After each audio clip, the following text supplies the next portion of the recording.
കാഞ്ഞങ്ങാട് നഗരസഭ കുടുംബശ്രീ CDSന്റെ നേതൃത്വത്തിൽ ടൗൺ ഹാളിൽ ബാലസഭാ ക്യാമ്പ് നടത്തി.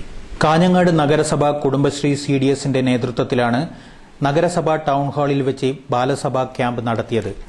ക്യാമ്പിൽ വിജയ്കുമാർ, ജിഷ്മ എന്നിവർ ക്ലാസുകളെടുത്തു. അതുമൂലം ഇന്ന് കുട്ടികൾ തന്റെ പ്രായത്തെ മറന്ന് അടിമവേല ചെയ്യുകയാണ്. ഇന്ന് മറ്റൊരു ദിക്കിൽ കാണുന്നത് ഭിക്ഷാടനം. ഇത് കൂടുതൽ കാണുന്നത് കുട്ടികളിലാണ്. ഗുജറാത്തിലും അതുപോലെ അന്യസംസ്ഥാനങ്ങളിലെയും പെൺകുട്ടികൾ ശൈശവ വിവാഹത്തിന് അടിമപ്പെട്ടുകൊണ്ടിരിക്കുകയാണ്. ഇന്ന് അനാഥാലയത്തിൽ എത്ര കുട്ടികളാണ് ഉള്ളത്? ആർക്കും വേണ്ടാതെ ഉപേക്ഷിക്കപ്പെടുന്ന കുട്ടികൾ. ഇന്ന് മറ്റൊരു ദിക്കിൽ കാണുന്നത് ചൂഷണമാണ്. ഇന്നത്തെ കാലത്ത് കുട്ടികളെ ജോലി ചെയ്യിപ്പിച്ച് കുട്ടികളെ അടിമകളാക്കുകയാണ്. ഹോട്ടലുകളിലും റിസോർട്ടുകളിലും കുട്ടികൾ ജോലിക്ക് അടിമപ്പെട്ടിരിക്കുകയും ഇവർക്ക് കൊടുക്കുന്ന തുകയോ തുച്ഛമാണ്. മുതിർന്നവരെക്കാളും സമൂഹത്തിൽ ദാരിദ്ര്യം അനുഭവിക്കുന്നത് കുട്ടികളാണ്. കുട്ടികളെ അടിമവേല ചെയ്യിപ്പിക്കുന്നത് മൂലം കുട്ടികളുടെ വിദ്യാഭ്യാസം ഇല്ലാതാവുകയാണ്. ഇന്ന് ഫ്ളാറ്റുകളിൽ താമസിക്കുന്ന കുട്ടികൾ മറ്റു കുട്ടികളുമായി കളിക്കാനോ സൗഹൃദം പങ്കിടുവാനോ കഴിയുന്നില്ല. ഇതാണ് ഇന്നത്തെ കുട്ടികൾ നേരിടുന്ന പ്രശ്നങ്ങൾ. പുറത്തുനിന്ന് വരുന്ന കുട്ടികളാണ് ഇന്ന് കൂടുതലും ബാലവേല ചെയ്യുന്നത്. അവരും അമ്മ പെറ്റ മക്കളല്ലേ ആണ്. ഇങ്ങനെ നമ്മൾ ഇവിടെ കാഞ്ഞങ്ങാട് എവിടെയും ബാലവേല ചെയ്യുന്നത് കണ്ടാല് അതിനെ പ്രതികരിച്ച ആരെങ്കിലും ഈ കൂട്ടത്തിലുണ്ടോ? ആ ബാലവേലക്കെതിരെ പ്രതികരിച്ച ആരെങ്കിലും ഈ കൂട്ടത്തിലുണ്ടോ? ഉണ്ടെങ്കിൽ കൈപോക്കാം ധൈര്യമായിട്ട്.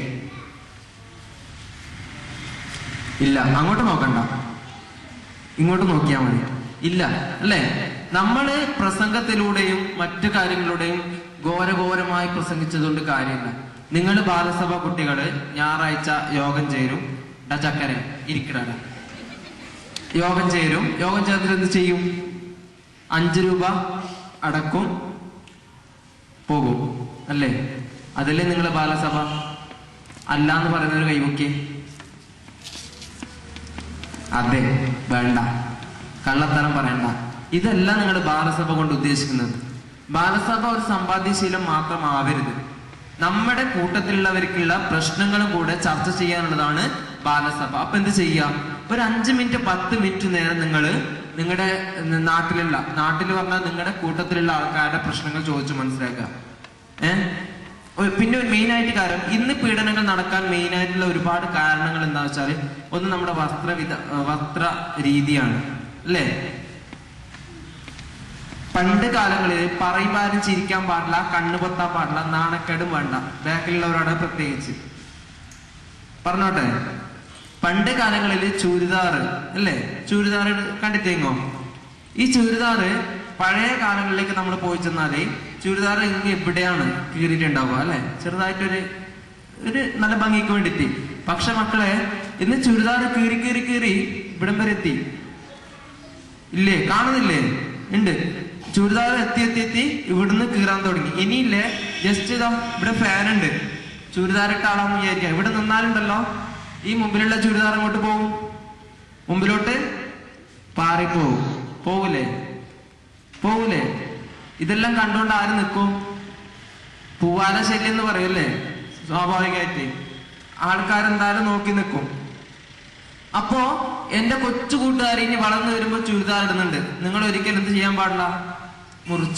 കുറച്ച് മുറിച്ചാ പോരെ, ചെറുതായിട്ടൊന്ന് മുറിക്കുക. അപ്പൊ എന്ത് ചെയ്യാം? നമ്മുടെ തുണി ഉടുക്കാൻ വേണ്ടി ഒരുപാട് കഷ്ടതകൾ അനുഭവിച്ചു വന്ന നാടാണ് നമ്മുടെ കേരളം. എത്രയോ ആൾക്കാർ ഉടുതുണിയില്ലാത്ത എന്തൊക്കെ സത്യാഗ്രഹമൊക്കെ നടന്നിട്ടുണ്ട് അല്ലേ? പണ്ട് ഒരു സ്ത്രീകൾക്ക് വസ്ത്രം ധരിക്കാനുള്ള സ്വാതന്ത്ര്യം ഉണ്ടായിട്ട. അതിനെതിരെ ശക്തമായി പ്രതികരിച്ച നാടാണ് നമ്മളെ കേരളം. പക്ഷെ ഇന്നത്തെ ആൾക്കാർക്ക് വസ്ത്രം വേണ്ട. പിന്നൊന്ന്, നിങ്ങള് മദ്യം കഴിക്കുന്ന അച്ഛനുള്ള വീട്ടുകാരുണ്ടാവും, അച്ഛൻ കഴിക്കുന്നുണ്ടാവും. പക്ഷെ നിങ്ങള് അവരോട് പ്രശ്നങ്ങൾ ചോദിച്ചിട്ടുണ്ടോ? എന്തിനാണ് അച്ഛൻ മദ്യം കഴിക്കുന്നത് ചോദിച്ചിട്ടുണ്ടോ? ഉണ്ടോ? ഇല്ല. നിങ്ങൾ വിചാരിക്കും മക്കളുടെ കാര്യം മാത്രമേ അച്ഛൻ നോക്കണ്ടൂ എന്ന് വിചാരിക്കും അല്ലെ? നമ്മുടെ വീട്ടുകാരുടെ കാര്യം മാത്രമേ അച്ഛൻ നോക്കണ്ടൂ. പക്ഷെ നമ്മളും അങ്ങോട്ട് ആരുടെ കാര്യം നോക്കണം? അച്ഛനമ്മമാരുടെ കാര്യം നോക്കണം. ഒരു ഇതിൽ വന്ന ചർച്ച എന്താ വെച്ചാല്, രാവിലെ പോയിട്ട് അല്ലേ, രാവിലെ വേഗം ഇതെല്ലാം എടുത്തിട്ട് പോകുന്നപ്പോ CDS ADS എന്നെല്ലാം പറഞ്ഞിട്ട് അല്ലേ, പാതിരാത്രിയാകുമ്പോ കയറി വരും. എന്താക്കുന്നതെന്തോ ദൈവത്തിനറിയും അല്ലേ? ഇന്ന് പല എന്റെ അച്ഛന്മാര് പറയുന്ന കാര്യമാണ്. അവള് രാവിലെ ചായ ഉണ്ടാക്കിയിട്ട് പോകും, പിന്നെ പാതിരാത്രി കയറി വരും. അങ്ങനെ പറയുന്നില്ലേ? അവരും കഷ്ടപ്പെടുന്നുണ്ട്. നിങ്ങൾ ശ്രദ്ധിക്കാൻ അവർക്ക് സമയമില്ലാത്തതുകൊണ്ടല്ല. നമുക്ക് നമ്മുടെ ജീവിതം കൊണ്ട് കുറച്ചൊക്കെ സമൂഹത്തിന് വേണ്ടി എന്തെങ്കിലും ചെയ്യാൻ പറ്റുന്നുണ്ടെങ്കിൽ അത് ചെയ്യാം. നമ്മൾ നമ്മുടെ കാര്യം നോക്കാനുള്ള ഒരു പ്രാപ്തി വരുമ്പോൾ നമ്മൾ നമ്മുടെ കാര്യം നോക്കുക. അച്ഛനമ്മമാർ ഒരിക്കലും കുറ്റം പറയാൻ പാടില്ല. അച്ഛനമ്മമാരുടെ കാര്യം കൂടുതൽ ശ്രദ്ധിക്കണം.